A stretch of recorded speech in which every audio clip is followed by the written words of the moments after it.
Hermanos, es inevitable no leer este salmo y no contemplar a primera lectura palabras que vemos citadas en el Nuevo Testamento que son aplicadas al Señor Jesucristo. De hecho, este salmo, junto con el Salmo 22, es uno de los que tienen mayor citación en el Nuevo Testamento. Y esto, hermanos, es debido a que este salmo es uno de los que se conocen como los salmos de la pasión de Cristo. Hay algunos otros, pero este es uno de ellos, el que tenemos delante de nosotros. Y la idea central que vemos en estos versículos es que nos narran los sufrimientos de un siervo sufriente a causa de la fe después de recibir, sufriendo para después recibir una recompensa por su fe. Y hermanos, en esta mañana quiero que meditemos en lo siguiente, que contemplemos el corazón de nuestro Salvador Jesucristo en sus sufrimientos o pasión y cómo esos sufrimientos garantizan la salvación de su pueblo. Hermanos, si podemos ver los versículos que tenemos por delante, es muy notorio que hay una división natural que vemos en los textos. Vemos del versículo 1 al versículo 29 al salmista, clamando porque está sufriendo, pero de repente vemos que el salmista irrumpe con otra actitud hacia la adoración a Dios y empieza a alabar el nombre del Señor. Entonces, uno se preguntará, ¿por qué el salmista no termina de una manera agonizante como lo estamos leyendo ahí? Bueno, es algo que voy a responder en un momento. Cuando Jesús, hermanos, expulsó a los mercaderes del templo, sus discípulos recordaron las palabras de este salmo.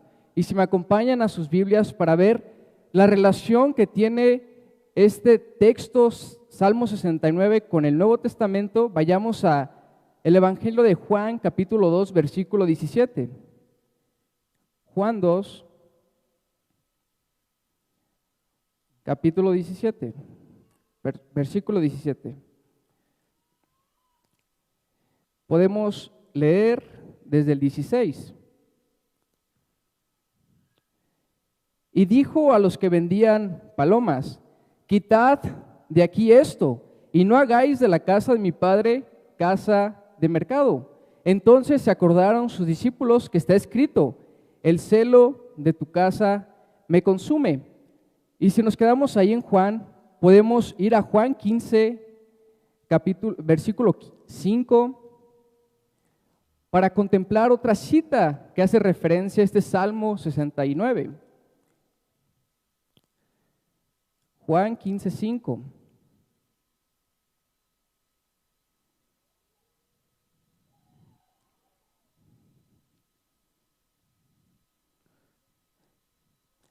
Del 18.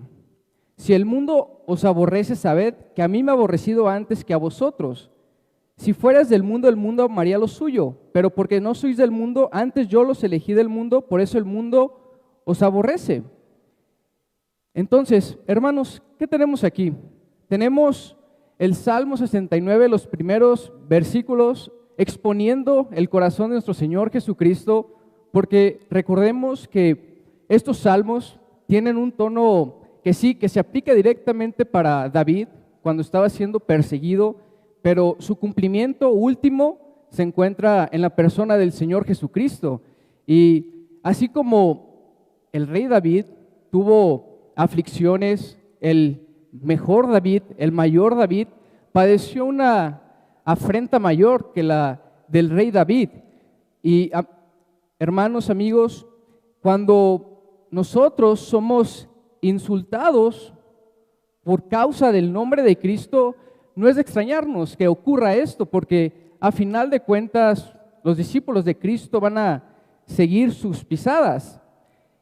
Otro versículo, hermanos, que se cita del Nuevo Testamento es Romanos 15:3, y es que cuando a Cristo y sus insultos y reproches, esto lo tuvo que soportar por causa de Dios.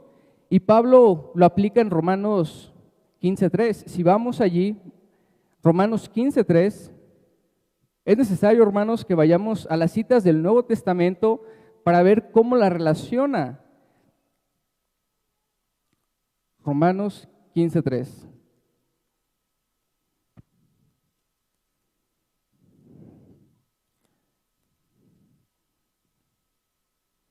Porque ni aun Cristo se agradó a sí mismo. Antes bien, como está escrito, los vituperios de los que vituperiaban cayeron sobre mí. Y en el capítulo 69, versículo 12, tenemos también un presagio de las burlas de las que fue objeto nuestro Señor por los soldados en el pretorio. No es necesario que lo busquen, hermanos, pero está en Mateo 27, 30. Y en el versículo 69, 21, encontramos la hiel y el vinagre que tiene este Señor en el momento de la crucifixión. Entonces, hermanos, podemos ver que hay al menos 8, 7 citas que son cumplidas en el Señor Jesucristo. Y esto, hermanos, debería de consolarnos a nosotros al ver que cada una de las profecías del Antiguo Testamento, porque esto es profético, se cumple en la persona del Señor Jesucristo. Hermanos, lo que tenemos aquí, como lo dije hace un momento, es el corazón de nuestro Señor Jesucristo. Si vemos en el Salmo 69, me acompañan otra vez ahí en sus escrituras, por favor.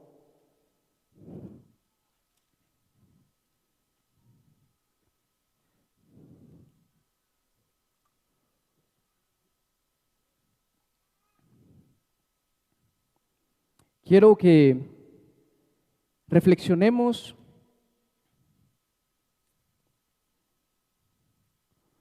un poco en la pasión del Señor, hermanos. Salmo 69, versículos 19 al 21. Tú sabes mi afrenta, mi confusión y mi oprobio. Delante de ti están todos mis adversarios.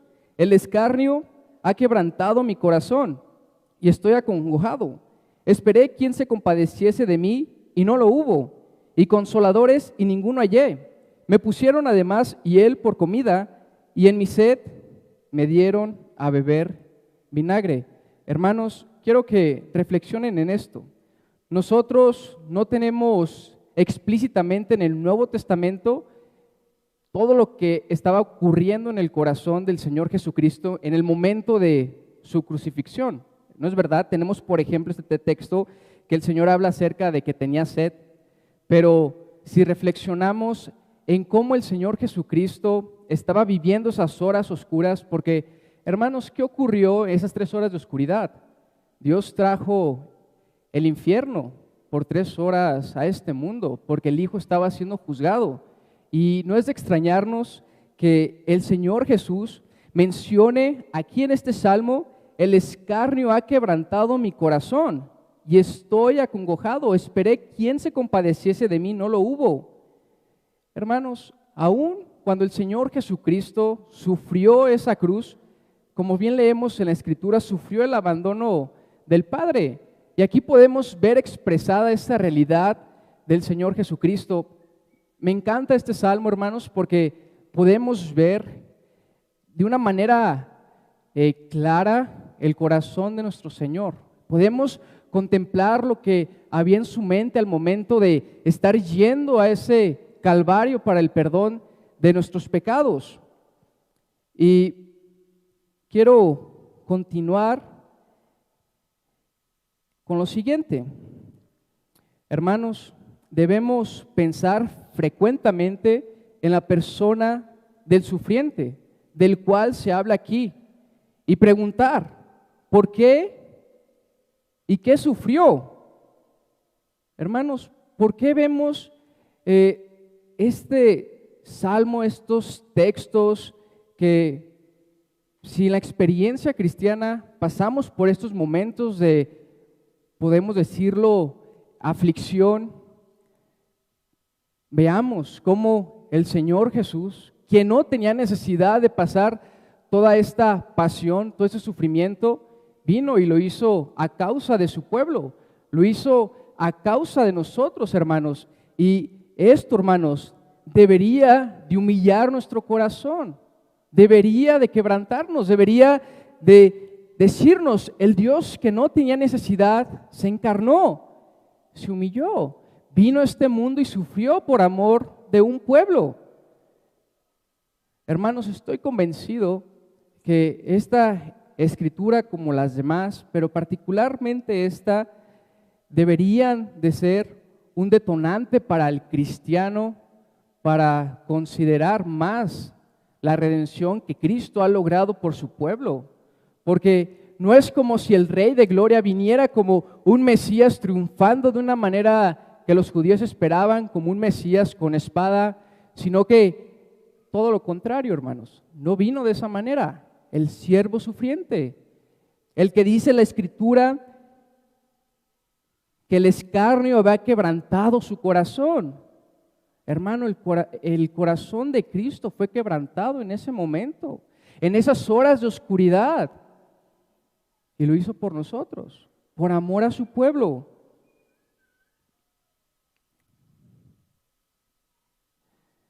Hermanos, y esto no únicamente debería de traernos humillación a nosotros, sino también gratitud y amor que nos lleve a vivir para la gloria de aquel que logró nuestra salvación. Contemplar esas escenas, hermanos, y que nuestro corazón se inflame por amor al Salvador, al siervo sufriente, porque por un lado podemos quedarnos únicamente contemplando y ver al rey David ahí, nada más diciendo las palabras. Pero hermanos, el rey David no logró redención para ninguno de nosotros. Y podemos decir, vaya, sufrió, el rey David sufrió, y lo podemos aplicar para cada uno de nosotros. ¿No es verdad que podemos leer estos textos e identificarnos con la Escritura y decir, vaya, yo también paso esos sufrimientos, yo también en momentos me siento de esa manera, que mi corazón está quebrantado, espero quien se compadezca de mí, y no lo hay, no hay consoladores? Esa es la vida cristiana también, hermanos. Es por eso que un teólogo muy conocido por todos nosotros, Juan Calvino, mencionó que los salmos es como una anatomía del corazón, del alma, porque describen las experiencias del cristiano. Pero hermanos, nuestro sufrimiento, el sufrimiento de David, no produce nada. Produce santificación, claro, pero ¿qué quiero decir con esto? El sufrimiento de Cristo ha producido la salvación de su pueblo.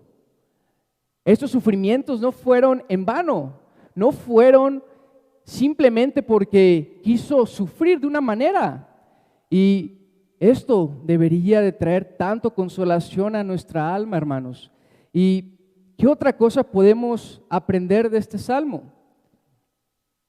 Hermanos, cuando estemos afligidos, tenemos que encomendar el cuidado de nuestra alma a Dios. Es lo que dice capítulo 69, versículo 13 y 29.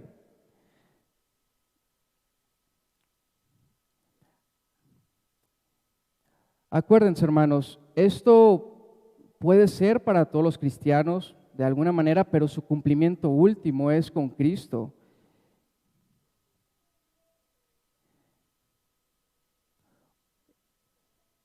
Hermanos, dice el texto, pero yo oraba a ti, oh Jehová, al tiempo de tu buena voluntad, oh Dios, por la abundancia de tu misericordia, por la verdad de tu salvación, escúchame. Hermanos, son las palabras de nuestro Salvador. El afligido no abrió su boca, como cordero fue al matadero. Nunca hubo un pensamiento blasfemo en el corazón de nuestro Salvador. Él fue afligido, recibió la ira de su Padre, fue quebrantado, aplastado, y vemos su corazón. Yo oraba a ti, yo oraba a ti. Hermanos, a los que yo pregunto, ¿Qué es lo que hacemos nosotros al momento que tenemos aflicción en el alma? Que las corrientes parecen que nos ahogan. ¿Qué es lo que hacemos? Aquí tenemos un principio: encomendar nuestra alma a Dios para que no seamos amargados por el descontento ni nos hundamos en la desesperación.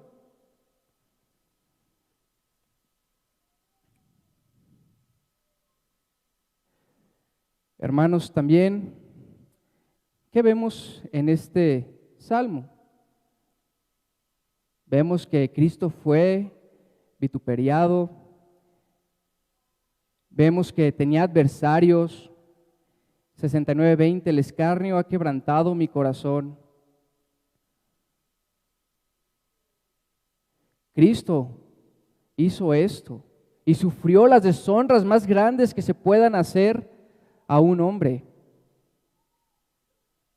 Lo repito, por nosotros, amados hermanos. Otra cosa que debemos de considerar en este salmo es el texto que es muy conocido, que lo leímos hace un momento, acerca del celo de la casa.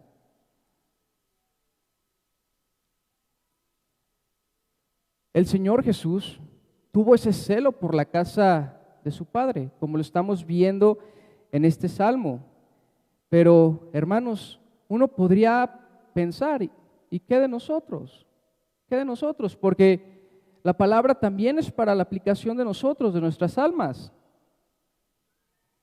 Y algo que quiero mencionar es que no debemos de desanimarnos si nuestro celo por las verdades, preceptos y por la adoración a Dios provoca a algunos y hace que otros se burlen de nuestra tristeza santa y de que estemos muertos para el mundo.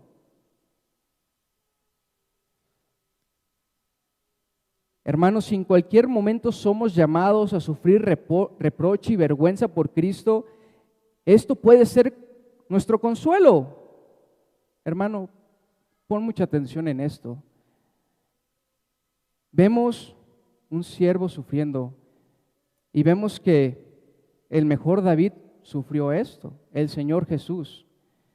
Quiero que graben esa verdad en sus corazones y que me acompañen a Hebreos capítulo 4, versículo 15.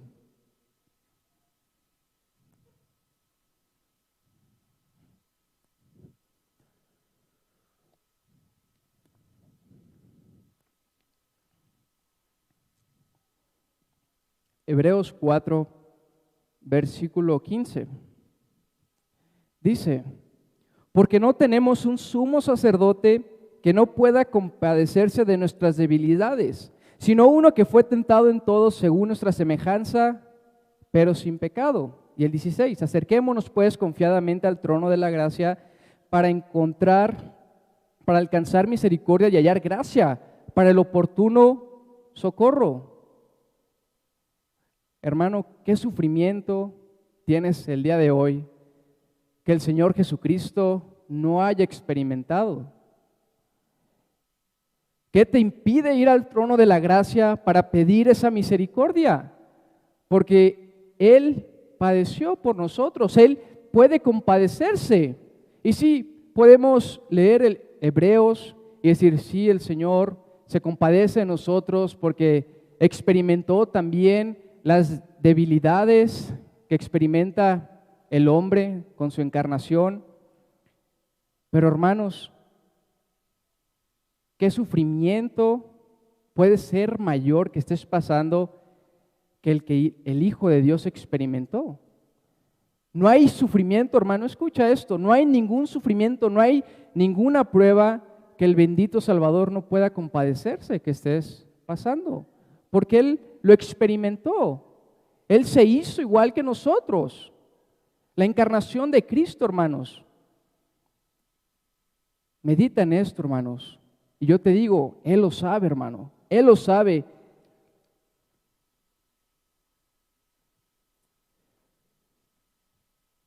Por último, hermanos, aquí se anuncian los sufrimientos de Cristo, como lo he mencionado, lo que prueba que la Escritura es la palabra de Dios. Cómo de la manera en que se cumplieron estas profecías, eso prueba que Él es el verdadero Mesías. Escucha esto, hermano, el vinagre y la hiel que le dieron eran una débil figura de la amarga copa que bebió, para que nosotros recibamos la copa de la salvación. Esa hiel amarga no se compara con la copa de la ira del Padre que tuvo que beber para el rescate de su pueblo. Los sufrimientos que padeció nuestro Salvador. Y en los versículos, hermanos, del capítulo Salmo 69, versículos 30 al 36, ¿qué es lo que tenemos allí? Como lo mencioné en el inicio, vemos que hay sufrimiento, vemos que hay un clamor a Dios y termina en el 30 al 36. Alabaré yo el nombre de Dios con cántico, lo exaltaré con alabanza, y agradará a Jehová más que sacrificio de buey, o becerro que tiene cuernos y pezuñas. Lo verán los oprimidos y se gozarán. Buscad a Dios y vivirá vuestro corazón, porque Jehová oye a los menesterosos y no menosprecia a sus prisioneros. Alábenle los cielos y la tierra, los mares y todo lo que se mueve en ellos, porque Dios salvará a Sión y reedificará las ciudades, y habitarán allí, y la poseerán, la descendencia de sus siervos la heredará, y los que aman su nombre habitarán en ella. Hermano, siguiendo la argumentación que he estado exponiendo, que hablan acerca del corazón de Cristo, si el Señor Jesús tenía en cuenta la Escritura al momento de sus sufrimientos y se aplicaba esos sufrimientos para sí mismo, porque Él decía, soy el Mesías, el que había de sufrir, soy el siervo sufriente.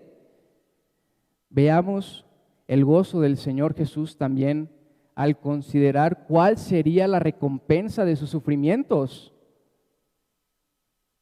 Alaba a Dios y dice, porque Dios salvará a Sión y reedificará las ciudades de Judá, y habitarán allí y la poseerán. Hermanos, el Señor Jesús consideró lo que habría de venir después de los sufrimientos, una recompensa, una herencia de naciones. Y por eso es que con gozo, digámoslo así, sufriendo sí, pero tenían en mente lo que habría de venir de sus sufrimientos, que habría una heredad, que habría una descendencia. Hermano, si Cristo, nuestro Salvador, no hubiera sufrido estos dolores, esto no sería posible para ninguno de nosotros. Sería imposible, pero debido a que el Señor Jesucristo sufrió eso, hermanos, nosotros podemos tener paz para con Dios. Podemos beber de la copa de salvación. Podemos tener comunión con Dios porque Él sufrió. Si no hubiera sufrido, hermanos, sería imposible para nosotros tener comunión con Dios, porque nosotros hubiéramos tenido que sufrir esos terrores que el Señor Jesús, pero nuestro Salvador dijo, yo sufro por ellos, yo voy a la cruz por ellos, yo sufro el abandono de mi Padre, yo cargo y yo bebo la copa para que mi pueblo que tanto amo no la sufra. Hermanos, este es nuestro Salvador, este es del que habló la Escritura del Antiguo Testamento, y vemos los cumplimientos, como ya lo leímos en Juan, en Mateo y en otros textos. Hermanos, que el sufrimiento de Cristo nos animen a nosotros a acercarnos al trono de la gracia y amar más a nuestro Salvador, porque la redención, hermanos, no fue poca cosa. Que Dios nos ayude. Amén.